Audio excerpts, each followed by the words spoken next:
Why does everyone feel exhausted all the time? Really, pause and think about it. You wake up drained. You work drained. You come home with nothing left. And it's not just you. Look around. Your coworkers, your friends, your family. Different lives, same complaint. Low battery, always. Here's the part that should unsettle you. This isn't normal. Our grandparents didn't live like this.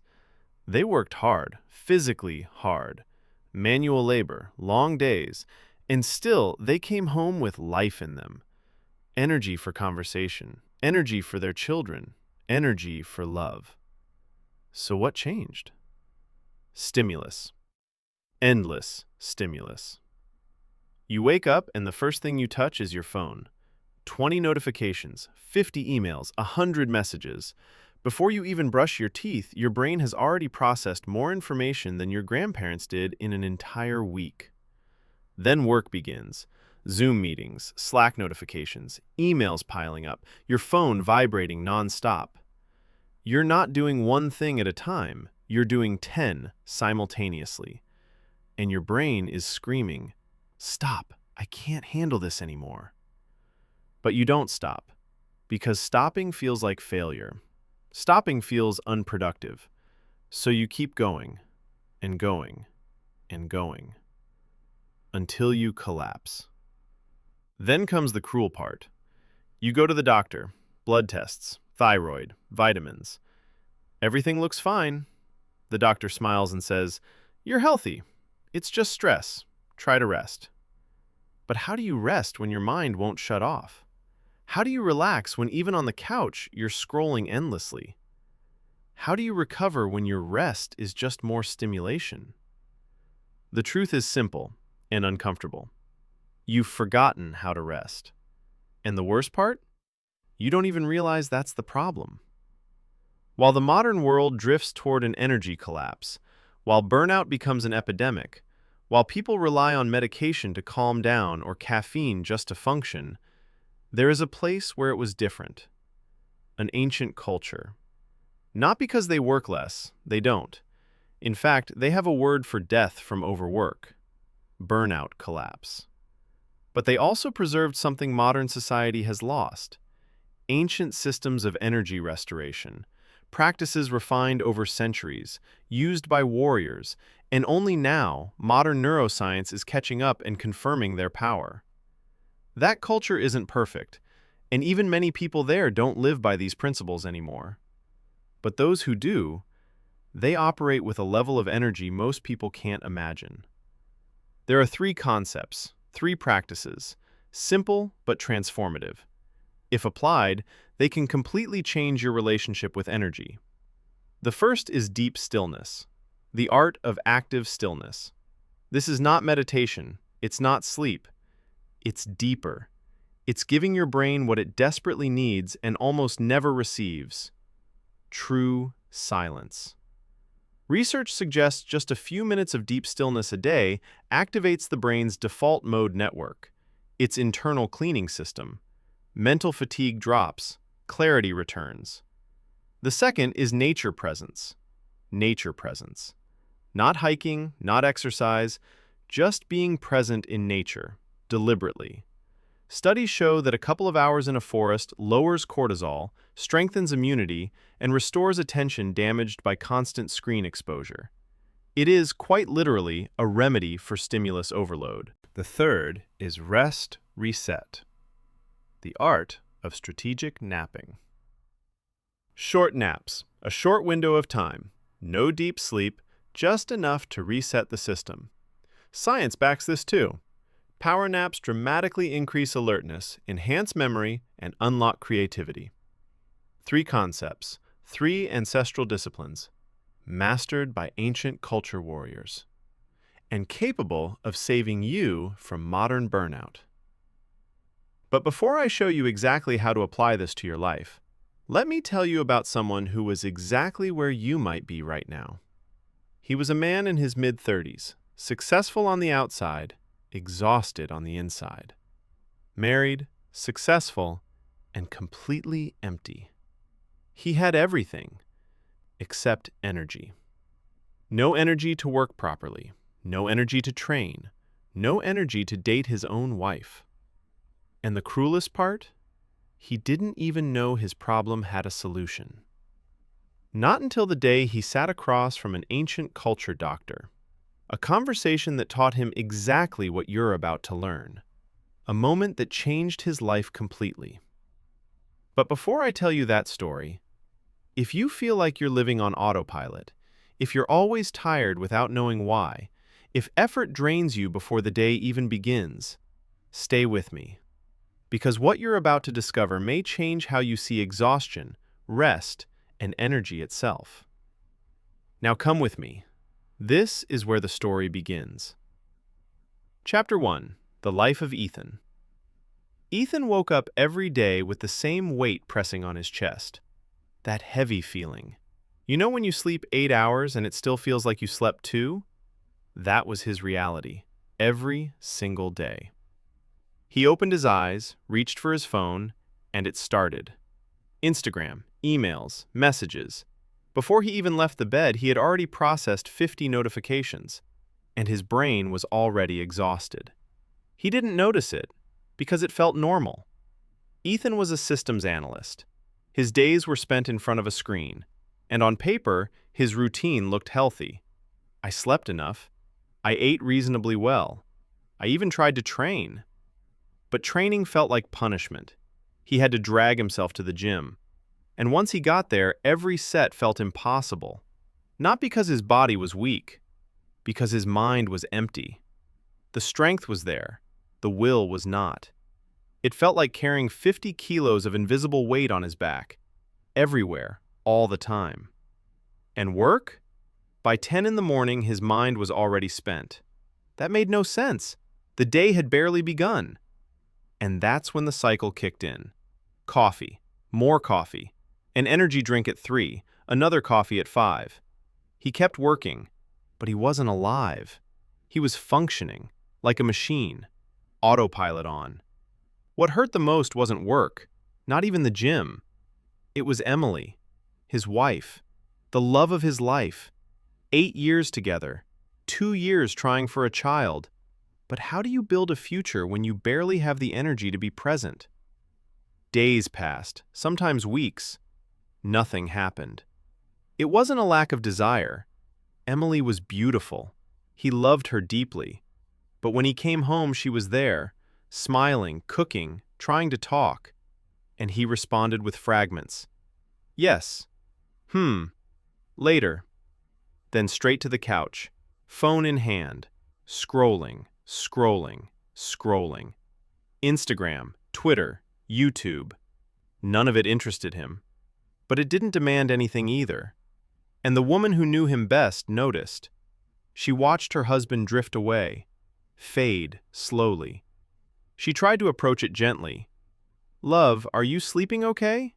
Maybe you should take a few days off. We could travel, get some air. Ethan always had an answer ready. It's not that, it's just work. This week is intense. It'll pass. But it didn't, and they both knew it. Chapter 2. The Conversation. One night, Emily sat beside him on the couch. She took the phone from his hand and said something he would never forget. Ethan, I can't watch you like this anymore. He tried to look away. Like what? Like this. Empty. You're not here. You're always tired. You don't have energy for me, for us, for anything. Then she continued, We want a child, but are we really ready? You can barely take care of yourself. It hurt, because it was true. He knew he didn't have the energy to be a father. He was struggling just to be a husband. Emily took his hand. I need you to get help. Not necessarily therapy, but something. See a doctor, do tests, do anything. And for the first time in months, Ethan agreed. Chapter 3. The Appointment. 2 weeks later, Ethan sat in a waiting room, a medical clinic. Clean, minimal. Emily had found the doctor online, a specialist in integrative medicine. Even the name felt different. When he entered the office, he noticed it immediately. Dr. Miller wasn't behind a desk full of papers.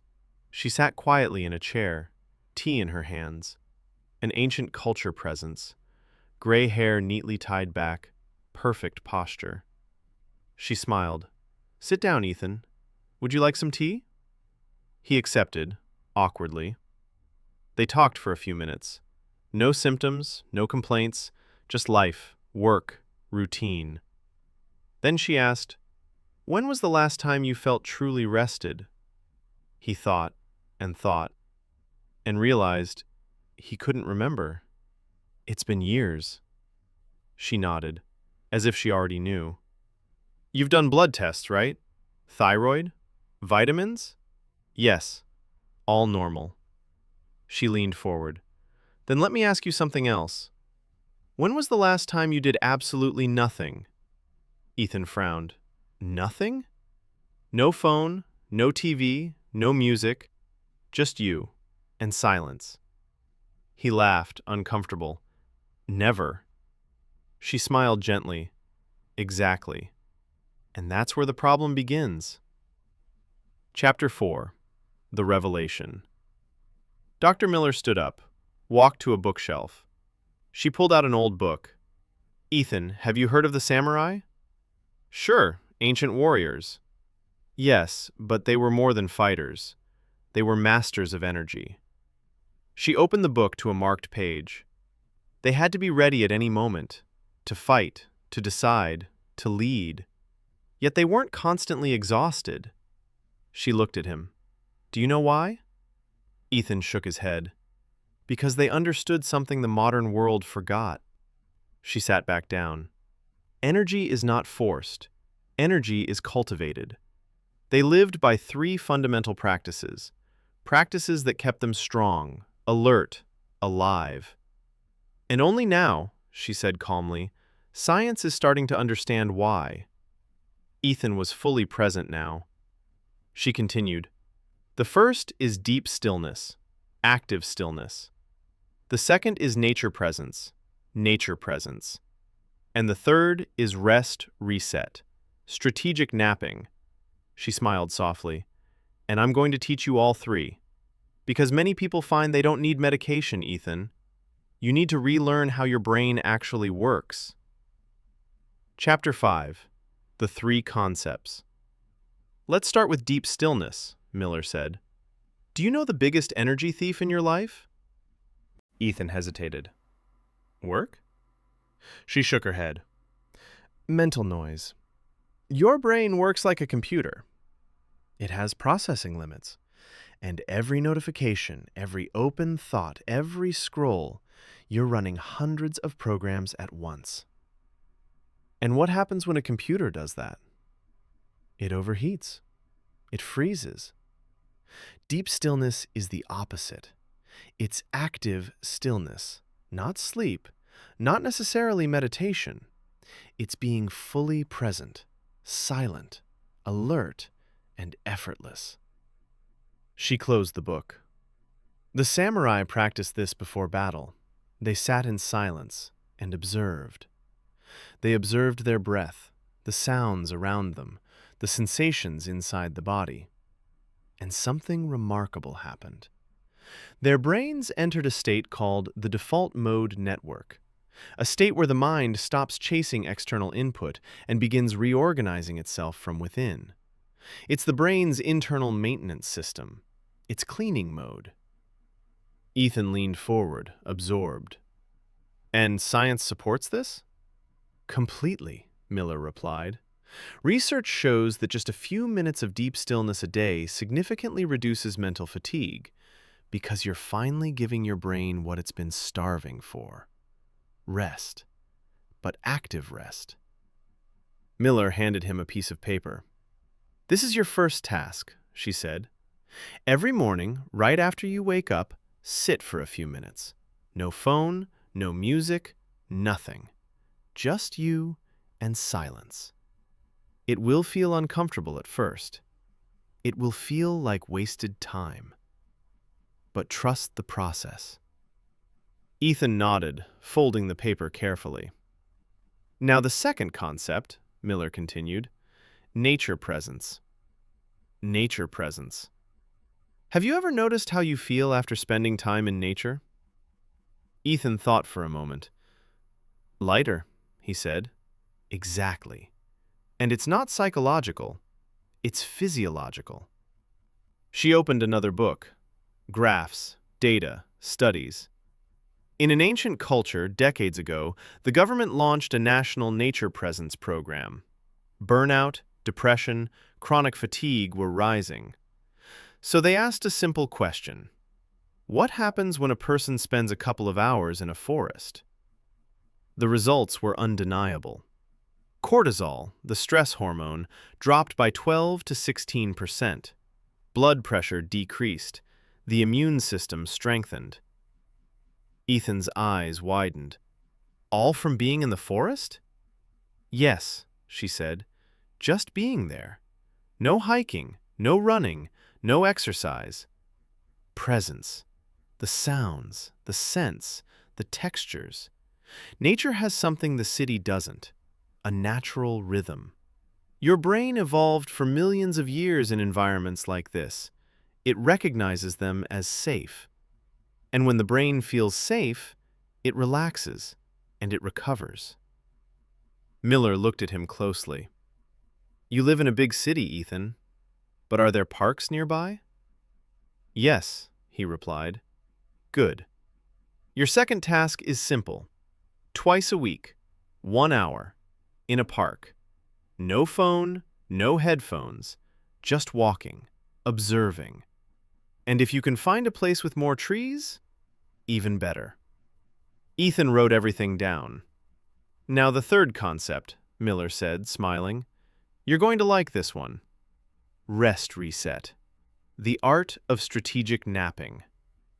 Ethan laughed. A nap? Yes, but not just any nap, a deliberate one. In an ancient culture, you'll see people napping on the subway, at work, in public. And it's not seen as laziness. It's seen as commitment. Because they understand something simple.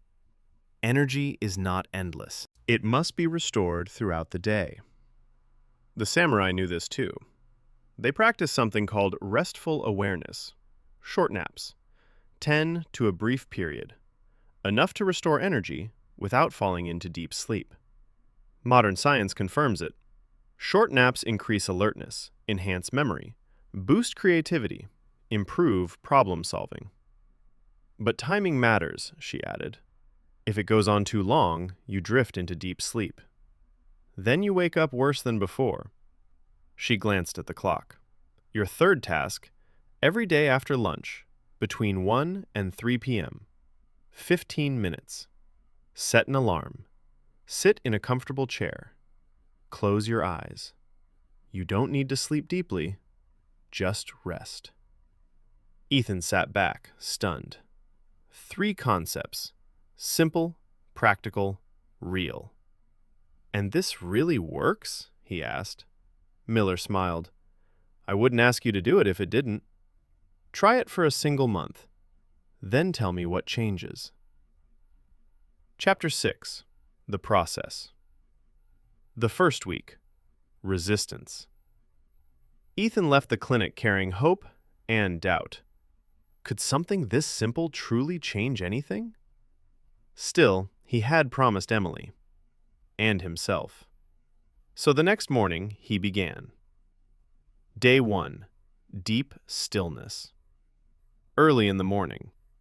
Instead of reaching for his phone, Ethan sat on the edge of the bed. 10 minutes. Silence. The first 30 seconds were manageable.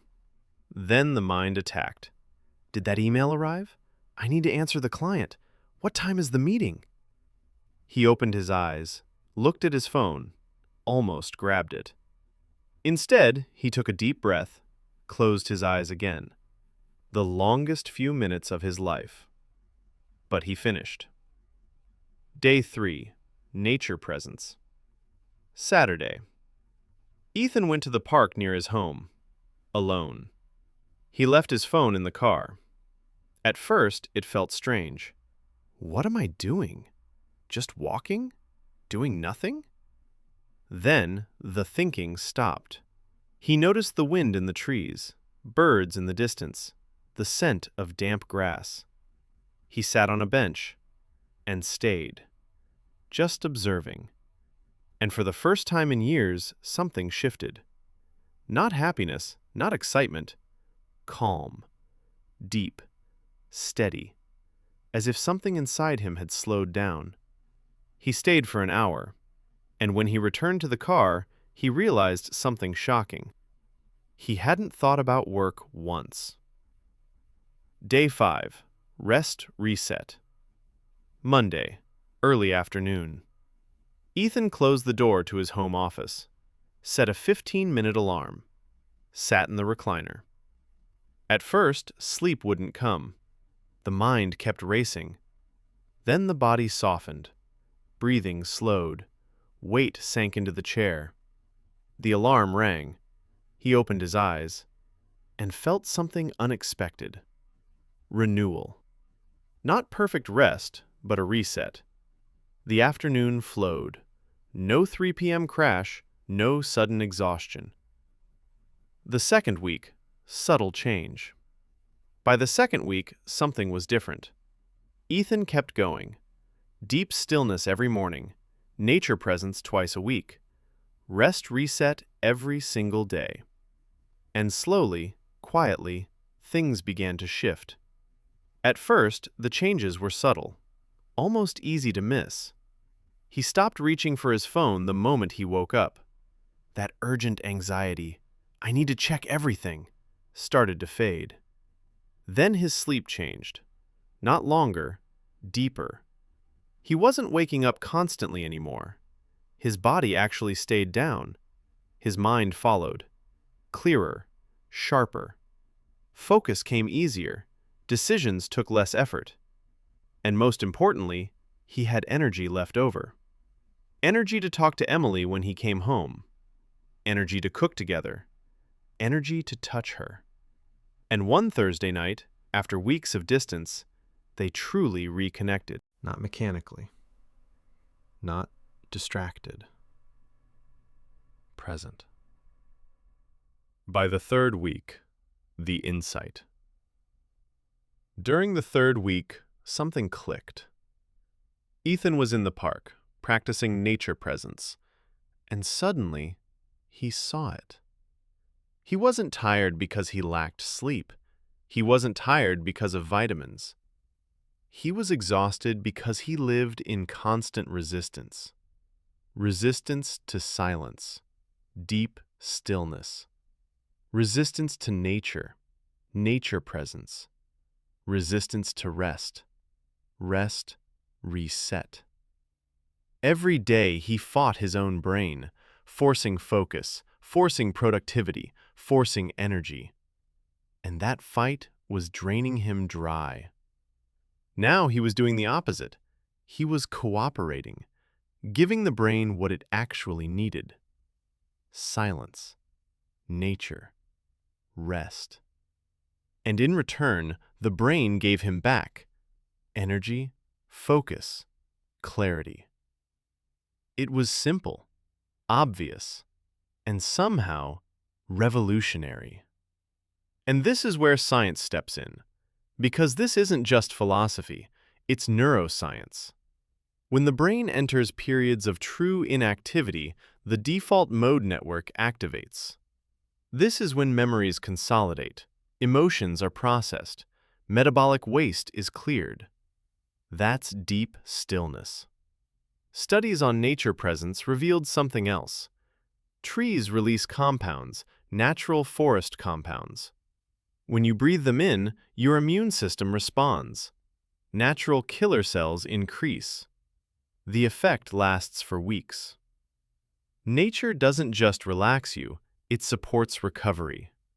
And short naps, 10 to a brief period, have been proven to restore alertness and cognitive performance without dragging you into deep sleep. That's rest reset. So yes, it works. And science confirms it. But there was one final lesson, one that changed everything. At his last appointment, Dr. Miller said, "Do you know why the samurai were so effective in battle? Not because they were stronger, not because they were faster, but because they didn't waste energy. While others fought with tension, fear, and anger, the samurai fought in deep stillness, active stillness. Only the energy required, nothing more, nothing wasted." And that's the lesson. It's not about having more energy, it's about stopping the leaks. Mental energy, lost to constant worry, multitasking, screens. Physical energy, lost to tension, poor posture, shallow sleep. Emotional energy, drained by comparison, pointless arguments, endless feeds. When Ethan stopped wasting energy, he discovered he already had enough for everything that mattered. Chapter 7. 4 months later. 4 months passed. Ethan sat on the couch, Emily beside him. She was holding something. A pregnancy test. Positive. They looked at each other and cried. Because now they were ready. Not just physically, mentally, emotionally. Ethan wasn't exhausted anymore. He had energy. Energy to be a husband, energy to be a father, energy for life. And it all began with 3 simple practices. Deep stillness, stillness that restores. Nature presence, nature that heals. Rest reset, rest that recharges. 3 ancient principles with the power to change everything. So let me ask you, are you living like Ethan once did? Always tired, always on autopilot, always running on empty. And now ask yourself something deeper. Are you ready to change? Because the truth is simple. You don't need more energy. You just need to stop wasting the energy you already have. You know the path now. 10 minutes of deep stillness every morning, 1 hour in nature twice a week, 15 minutes of rest reset after lunch. 30 days. That's all. Because life is too short to live exhausted. And remember, energy is not forced. Energy is cultivated. I'll see you next time.